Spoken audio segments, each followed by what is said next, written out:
Most of us live in a society now where everything is about getting the fastest, easiest results and putting in the least amount of work to find the highest benefit. And I've made videos like this before where I kind of talk about how I feel about that mentality, but I just was on my mind today because of how incredibly difficult this workout was.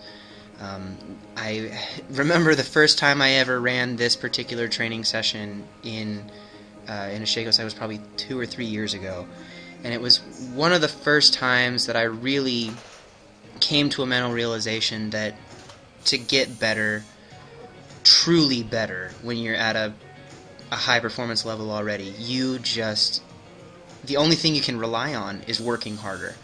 And there's a few people who will come out and say, oh, it's about the program or it's about this method, and it's crazy how fast you can get strong doing this or that or this or that. But the only thing that I have seen to consistently help anybody who really, really wants it and doesn't have anything particularly special or advantageous about them is that you just have to work harder. And that's exactly what I was reminded of with this. And I love it. I hate it, but I love it. I had 4 doubles here at 550.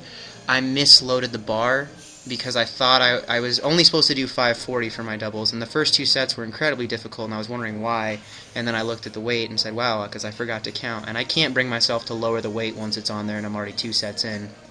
I want to give a huge shout out to my friend Zach McCarley, pro lightweight strongman, who gave me these elbow sleeves today. He happened to come in for his workout and didn't need them on this day and let me wear them, and it was incredibly helpful for getting through. But look at that. That was my last rep, and I don't think I've ever moved 550 that slowly since I've become strong enough to handle it as a working weight.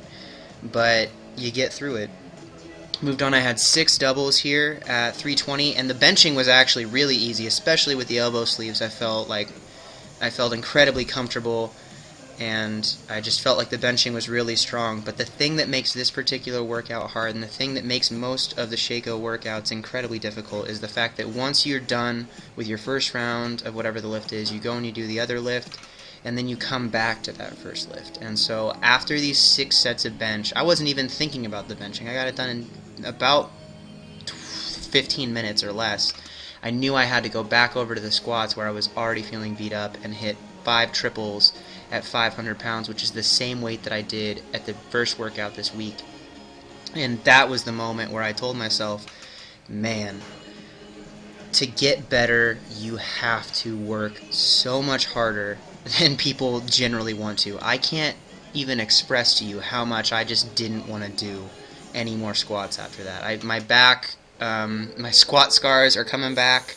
The bar was starting to rub through my shirt, and just you don't want to get under the weight anymore. After a certain point, you just don't even want to do it. But finding that motivation to get back under it and say, this sucks right now, but it's going to make me better in the long run. That is the mentality that you have to develop to get through this style of training. And again, I don't want to poop on any programs here. I don't want to say, come do my program, because it really doesn't matter to me how you're getting stronger or what program you're running. If anybody tells you that their program is better than the other programs, they're probably trying to sell it to you, and you should always be cautious when people have some sort of ulterior motive. I have nothing invested in this. All I know is that these Russian volume programs make you work harder, and that is the only way that I know personally, with all my experience of anybody, is the way to get better consistently, is just to work harder more often and get over the excuses, and that's all you really have an option to. And before people start getting on my friend Corey's case over there, he's doing a CrossFit workout. Yes, he is doing kipping pull-ups, and I don't care. It doesn't distract me, and it doesn't really matter what anybody else thinks. He was working really hard this workout, and I respect him a lot, and he's a good friend. So please don't worry about commenting on those pull-ups. I know they're not strict form regular pull-ups, so you don't have to inform me of that. In the background there, that's Carl, and he was helping me out. We both did the same bench weight today. He was just benching. He's doing Smolov Junior right now and did 320 for 10 triples. So we were pacing each other pretty well, and I made fun of him because he didn't have to squat, but he was a really helpful, supportive person in this particular difficult session, and I just want to thank him and Zach both for being there for me in this. And God, I just cannot express enough. If it were easy, it's probably not going to be as effective.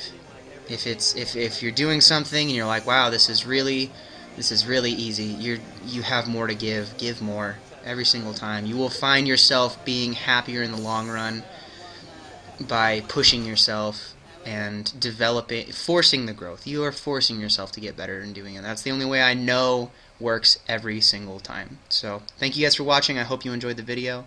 If you did, please leave a like, comment, like, rating, share it with your friends. Subscribe if you're not, and I will be getting back to you. The gym is closed this next week, so I'm going to be looking for alternate training locations. We're doing deep clean, so I need to find somewhere to work out Tuesday and Thursday, and then after that I'll be home and training at Timber Gym for the rest of my winter break before coming back. So that's the plan, and hopefully that all works out. And if I'm not posting videos the next couple of days, you know why. So thanks again for watching, and I will talk to you soon. Bye.